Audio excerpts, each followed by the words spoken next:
부활에 이르는 성도, 이런 제목을 가지고 은혜를 나누고자 합니다. 기독교 신앙의 가장 중심은 부활에 대한 믿음입니다.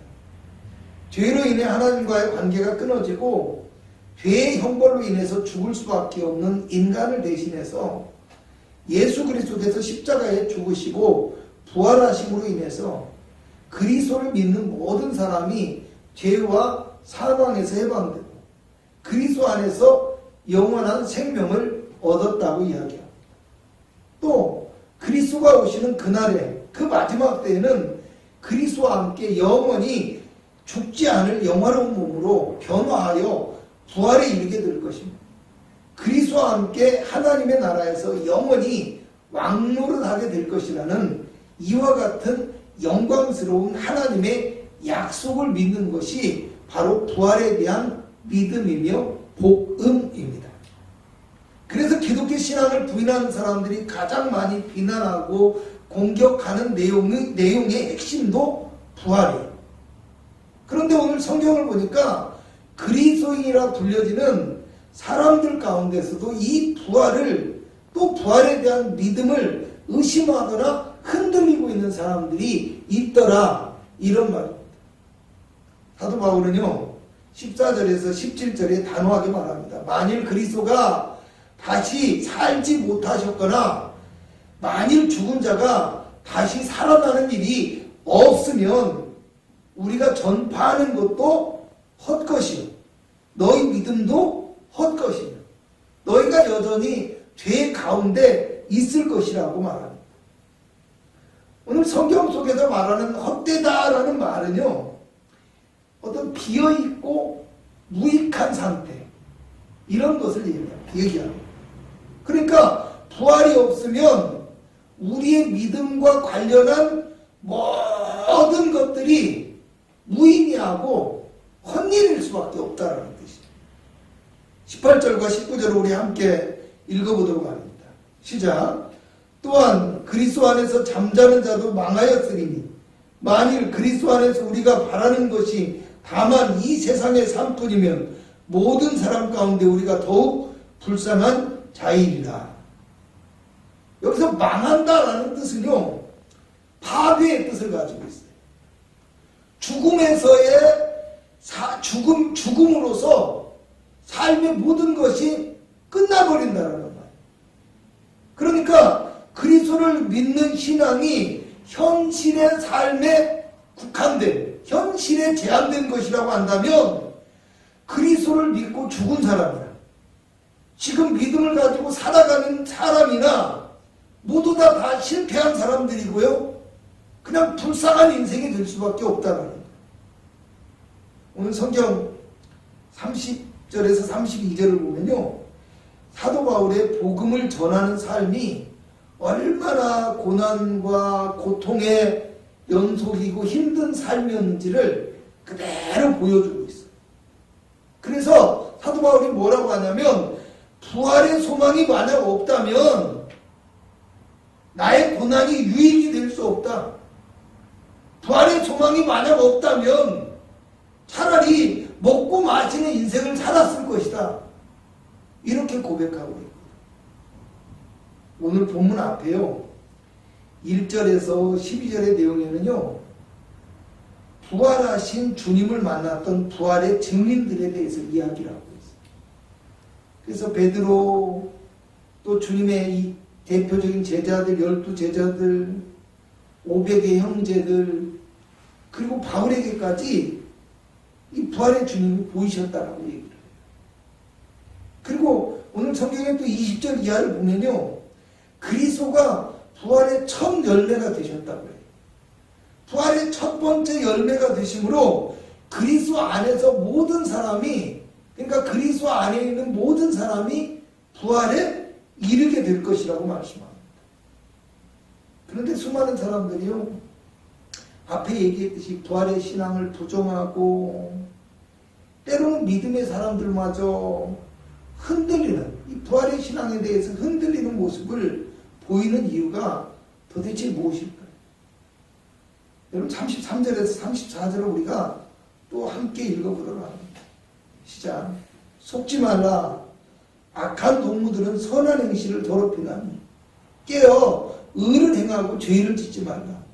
하나님을 알지 못하는 자가 있기로 내가 너희를 부끄럽게 하기 위하여 말하노라. 아멘. 여러분, 오늘 부활의 신앙을 부인하게 만드는 사람들이 어떤 말과 또 자기 안에 있는 생각들, 이런 것에 현혹되지 말라는 말이에요. 오늘 이 부활의 신앙을 부인하는 첫 번째 이유는요, 세상의 욕망, 죄악에 빠진 마음, 이런 것들이 부활의 신앙을 부인하게 만들고 인정하고 싶지 않게 만드는 거예요. 또 하나는요, 하나님을 알지 못하기 때문이라고 말하는 거예요. 죽은 자를 살리시고 없는 것을 있는 것 같이 부르시는 하나님의 이 부활의 능력을 알지 못하기 때문에, 그죠? 그렇기 때문에 땅의 욕심을 따르고 죄를 짓는 삶을 살아가고 있다는 것을 성경이 말하고 있다는 거예요. 부활절에 주일날 계란 하나 먹고 부활절 감사 예배 드리고 감사 헌금 드리고 이렇게 일회성으로 끝내지 마시기 바랍니다. 오늘 우리가 최소한 이 한 주만큼이라도 부활이 우리에게 얼마나 소중한 약속인지를 우리가 깨달아야 돼요. 그리고 오늘 우리가 주님과 함께 부활에 이르는 성도가 되기 위해서 알아야 하는 것은 무엇인가? 잠시 생각해 보기 바랍니다. 첫째로요, 부활에 이르기 위해서 우리가 알아야 될 것이 무엇이냐? 십자가가 없이는 부활에 이룰 수 없다는 것을 우리가 깨달아 알아야 돼요. 마태복음 16장 24절에 누구든지 나를 따르거든 자기를 부인하고 자기 십자가를 지고 나를 따를 것이니라, 이렇게 말씀하세요. 빌립보서 3장 10절에서 11절을 보면 바울이 뭐라고 하냐면 내가 그리스도와 그 부활의 권능과 그 고난의 참여함을 알고자 하여 그의 죽으심을 본받아 어떻게 해서든지 죽은 자 가운데 부활에 이르려 하노라 말씀하십니다. 여러분, 본문 31절에서 32절을 보면요, 어떤 말이 나와요? 나는 날마다 죽노라 그랬거든요. 날마다. 부활의 소망 때문에 부활의 소망을 전하는 제자의 삶을 살기 위해서 죽음의 위협까지도, 죽음의 길까지도 감당하고 나아가고 있다라는 말이에요. 성경 35절에서 37절을 보면요, 사람들이 죽은 자들이 어떻게 다시 살아나며 어떻게 올 것인지, 어떠한 몸으로 오는지 이렇게 의심한다고 해요. 그럴 때 36절을 보면 어리석은 자여 내가 뿌리는 씨가 죽지 않으면 살아나지 못하겠고 라고 얘기를 해요. 무슨 얘기입니까? 오히려 죽음을 통해서 부활에 이르게 된다라는 거예요. 여러분, 십자가는요, 오늘 믿음의 사람들을 부활에 이르게 하는, 부활의 생명을 얻게 하는 유일한 방법이자 통로라는 것을 우리가 기억해야 돼요. 예수님은 자신의 권능으로, 그분의 권능으로 모든 것이 가능했습니다. 그러나 모든 인류를 구원하고 부활의 생명을 허락하는 이 생명사역의 완성만큼은요, 십자가의 죽으심과 부활을 통해서만 이룰 수 있었다는 거예요. 이 십자가의 유일한 진리를 사람들이 온전히 알지 못하기 때문에 구원의 다른 길을 자꾸만 찾으려고 하는 거예요. 삶의 희망과 신앙생활의 어떤 만족들, 이런 것들을 십자가와 부활에서 찾아야 돼요. 부활의 소망이 우리의 소망이고 만족이 되어야 된다는 거예요. 십자가가 우리의 중심이 되어야 된다는 거예요. 그런데 그러지 못하고 뭐예요? 어떻게 합니까? 눈에 보이는 것에서, 사람의 모습에서 찾으려고 하니까 많은 사람들이 믿음을 잃어버리고 또 어떻게 돼요? 말도 안 되는 이단의 세력에 빠지게 되죠. 바울은 갈라디아서 1장 19절에 십자가의 복음 외에 다른 복음을 전한다고 하면 하늘에서 내려온 천사라도 저주를 받게 될 것이라고 얘기해요. 아무리 아름다운 말, 아무리 선한 행실, 특별한 권능을 가지고 있는 사람일지라도 그리스도와 십자가를 부인하는 자는 하나님의 구원받은 백성이 절대 아니라는 거예요. 그러므로 오늘 저와 여러분은요, 부활에 이르기 위해서 십자가 바라보는 믿음을 더욱더 우리 안에 견고히 함으로 부활의 약속 가운데서 살아가는 믿음의 성도들 되기를 주님의 이름으로 축원합니다. 두 번째로요, 하나님의 뜻대로 행하는 자라야 부활에 이르게 됨을 알아야 돼요. 여러분, 십자가의 믿음 하면서도요, 그러니까 늘 잊지 않아야 될 게 하나님의 뜻이 하나님. 왜 십자가의 믿음을 강조하면서 하나님의 뜻이냐? 여러분, 예수님의 십자가 인생의 제사는요, 자신의 뜻대로가 아니라 아버지의 뜻대로 되어진 온전한 순종과 헌신에 열매나는 것을 우리가 알아야 돼요. 예수님의 십자가 자체가 내 원대로 마옵시고 아버지의 원대로 되기를 원합니다. 하나님의 뜻을 따릅니다. 오늘 본문 28절에는요, 구원의 완성이 이루어질 때 아들 자신도 만물을 복종하게 하신 이에게 복종하게 될 것이라고 말씀해요. 본문 이전에 나와 있는 3절과 4절의 말씀에는요, 그리스도께서 성경대로 죽으시고 성경대로 다시 살아나셨다고 해요. 하나님의 말씀대로라는 거예요. 그죠? 여러분, 예수님은 온전히 하나님의 뜻을 따르는 삶과 사역의 길을 걸으셨어요. 맞죠? 그리고 예수님은 마태복음 7장 21절에 나더러 주여 주여 하는 자마다 천국에 들어갈 것이 아니요 다만 하늘에 계신 내 아버지의 뜻대로 행하는 자라야 들어가리라고 말씀하십니다. 디모데후서 2장 19절에 바울은요, 주의 이름을 부르는 자마다 불의에서 떠날지어다라고 성경이 말씀하셨다고 얘기해요. 오늘 본문 23절에도요, 주님의 날에 그리스도에게 속한 자가 부활의 생명을 얻게 될 것이다 라고 말씀하시네요. 주일에 전한 말씀의 결론 부분에서요, 새로운 삶의 적극적인 방법과 비결은 우리 삶과 우리의 지체를 하나님께 드리는 것이다 라고 말씀을 드렸어요.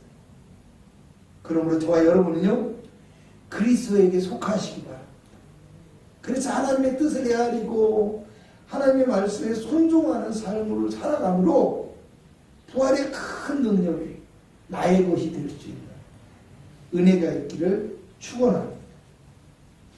세 번째로요, 부활은요, 오직 하나님의 능력으로 일어나는 사건이라는 것을 우리가 그걸 알아야 돼요. 오직 하나님의 능력. 38절에 보면요, 하나님이 그 뜻대로 그에게 형체를 주시되라고 말씀하세요. 여러분, 죽은 자는요, 아무것도 할 수가 없어요. 맞죠? 죽은 자는 아무것도 할 수가 없어요. 사람들은요, 예수님을, 그것도 죽으신 예수님을 꽁꽁 묶고 무덤에 넣고 무덤의 문을 막아버렸습니다. 그런데 예수님은 살아나셨어요. 왜? 그분은 하나님의 본체시에요. 인간으로 오셔서도 죄가 없으신 완전한 분이셨기 때문에 사망이 그를 묶어놓을 수 없었다라고 성경이 말씀하시거든요. 여러분, 사도행전 3장 15절에 보면 생명의 주를 너희가 죽였다라고 얘기를 해요.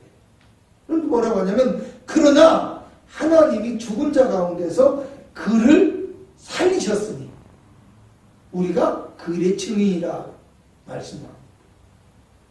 본문 15절에도요, 하나님이 그를 살리셨도다라고 말씀하세요. 여러분, 다시 말합니다. 죽은 자는요, 결코 다시 살 수 없어요. 그런데 히브리서 11장 19절을 보면요.